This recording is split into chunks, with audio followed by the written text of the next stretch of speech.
Some law enforcement right now, there's an active shooter zone. They're shot. BC3's down, BC1's down. Everybody's shot up here. Law enforcement, code 3 now up here. Hey guys, welcome back to the channel. Eric here from E&M Guns. We're talking about the tragedy out of Coeur d'Alene, Idaho, where 3 firefighters were ambushed and 2 didn't make it home to their families. Let's talk.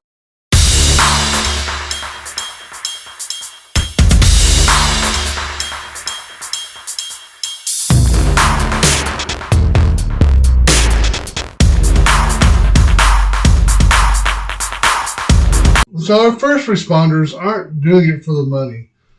I have a young little gal I used to work with. She is now one of Canyon County's newest EMTs or paramedics.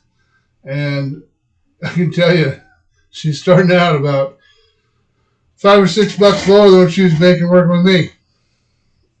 Canyon County doesn't pay the same as Ada County. And that needs to change. These guys, you know, she's so passionate about what she's doing. I'll put a picture up here for you guys to take a look. But very proud that she's moved on and become an EMT protecting her community. But those folks up in Coeur d'Alene, you know, that's a smaller community. And the loss of 2 firefighters is a huge loss. And it's not like they're getting paid a ton of money. We need to equip our first responders with the protection equipment they need. You know, nowadays, we need equipped with body armor. We may not have done it 10 years ago, but it's definitely needed now. I'll play a couple clips here coming up where EMTs and paramedics are being attacked and stabbed and killed. Let's get in touch with our city councils. Let's get in touch with our county commissioners. And let's push them to include in the budget body armor to protect our first responders. I truly believe that is a passionate spot of mine. I will bring you a letter or a draft of what to say to your county commissioners and city council. For ours, it's a Canyon County paramedic, so it's going to be Canyon County commissioners.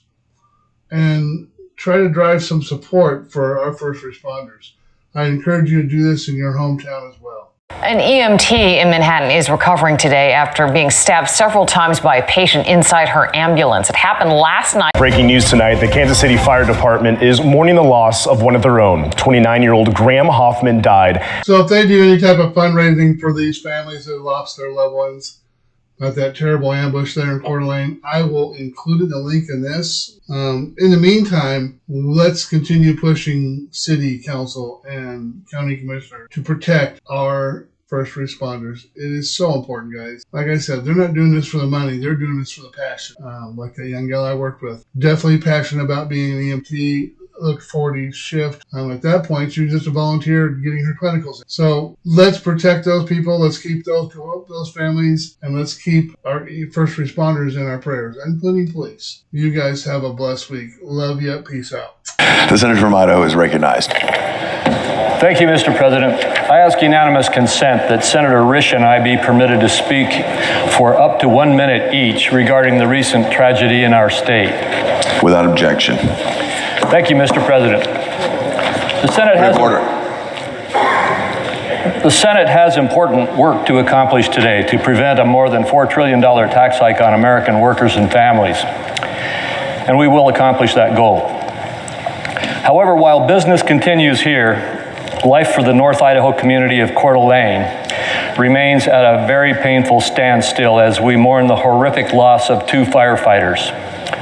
Yesterday afternoon, firefighters from Coeur d'Alene and Kootenai County were responding to a fire on Canfield Mountain. Upon arrival, they were ambushed by gunfire. 2 brave firefighters were murdered. Another has already undergone surgery for gunshot wounds.